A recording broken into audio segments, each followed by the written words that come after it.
ఇళయరాజా గారిని మాట్లాడవలసిందిగా కోరుకుంటున్నాము. మీ మాటలు వినడానికి మేము అందరం వెయిట్ చేస్తున్నాం సార్. మాట్లాడాలా? ఈ ఏజ్లో కూడా ఇలా చేస్తున్నారే, చేయకూడదే, ఇలా చేస్తున్నారే అంటున్నారు. ఈ ఏజ్లో చేయకూడదే, ఎలా చేస్తున్నారు అని అడిగితే పర్వాలేదు. చేస్తున్నారే, ఈ రోజులో కూడా చేస్తున్నారు అంటే చేయకూడదా? మా వాళ్ళే అప్పుడు వీడు వంశీ ఒక గ్రూప్ ఉంది, వీళ్ళందరూ నా కంపోజింగ్ రూమ్ ముందా ఒకే గలాట చేస్తూ ఉన్నారు. అది ఇక్కడ మాట్లాడడానికి నేను రాలా, మాట్లాడడానికి ఏమీ లేదు. నేను చేసిన పని ఈ పిక్చర్లో ఉంది. మీరు విన్నారు, వినకపోతున్నారు, వింటూ ఉంటారు, అది నమ్మకం ఉంది.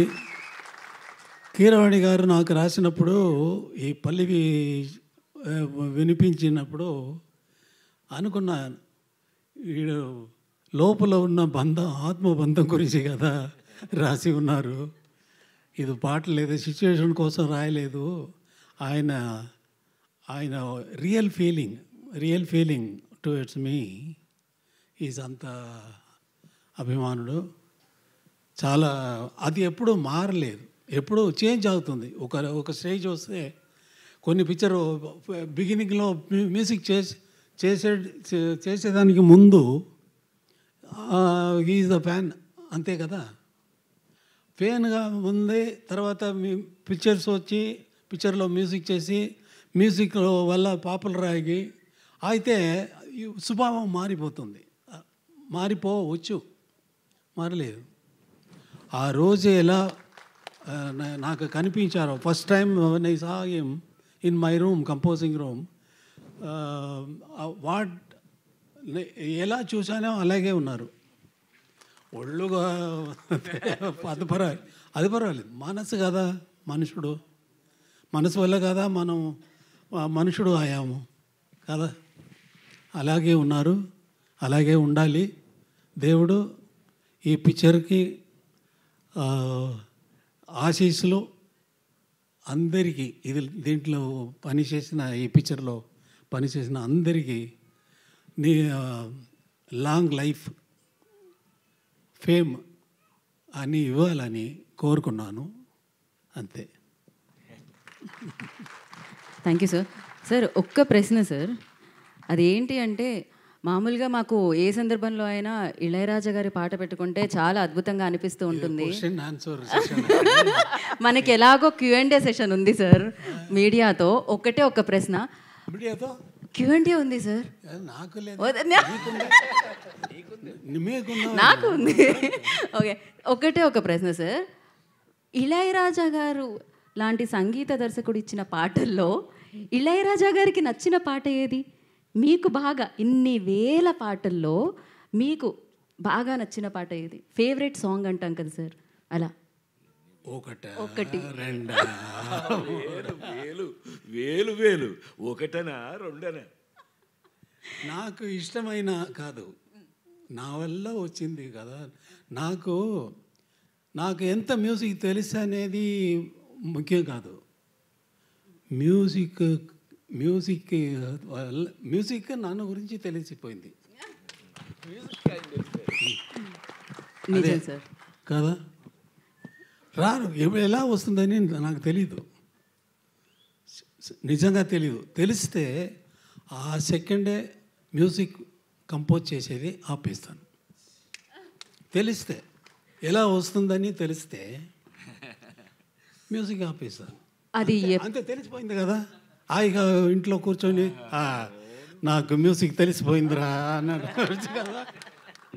అలా లేదు, తెలీదు, ఎలా వస్తుందని తెలీదు సార్. అయితే ఈ విషయం మీకు ఎప్పటికీ తెలియకూడదు అనుకుంటున్నాను నేను, ఎందుకంటే మీరు ఎప్పుడు పాటలు ఇస్తూ ఉండాలి మాకు. దేవుడు నీ కోరుకో. Thank you. ఇందాకే అన్నారు స్వామి స్వామి అని పిలుస్తాము అని చెప్పి. నిజంగానే ఆ స్వామి దర్శనం మాకు ఇన్నేళ్లకి వేదిక మీద లభించింది. Thank you so much. So మీ పాట ఎప్పటికీ మాతోనే ఉండాలి అని మనస్ఫూర్తిగా కోరుకుంటున్నాము. అయితే మనకి మీడియాతో ఒక చిన్న ఇంటరాక్షన్ ప్లాన్ చేశారు వీళ్ళు. ఓకే,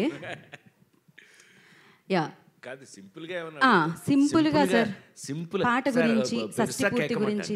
సుమ్మా ఏదో లైట్ అంత మాదిరి అలా మాట్లాడే వాళ్ళు నేను కాదు కదా,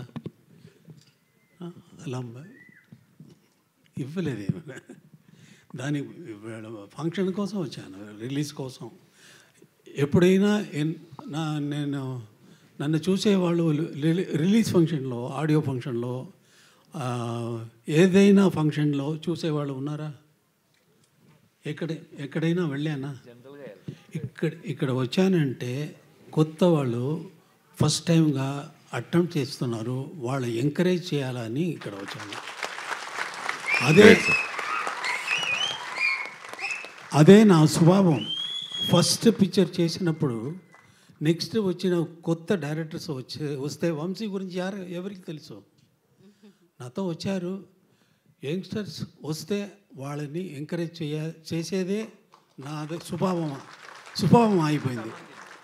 అలాగే భారతి రాజా వచ్చినప్పుడు భారతి రాజా కాదు, నాతో వచ్చినప్పుడు భారతి రాజా కాదు, మణిరత్నం కాదు, వంశీ కాదు.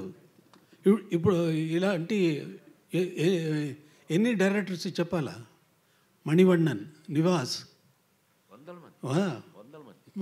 మనోబాల, అదే వాళ్ళ కోసం నేను వచ్చాను. కాబట్టి క్షమించాలా, మీడియా వాళ్ళు అందరూ క్షమించాలా అని అన్నా. సార్ ఇళయరాజా గారు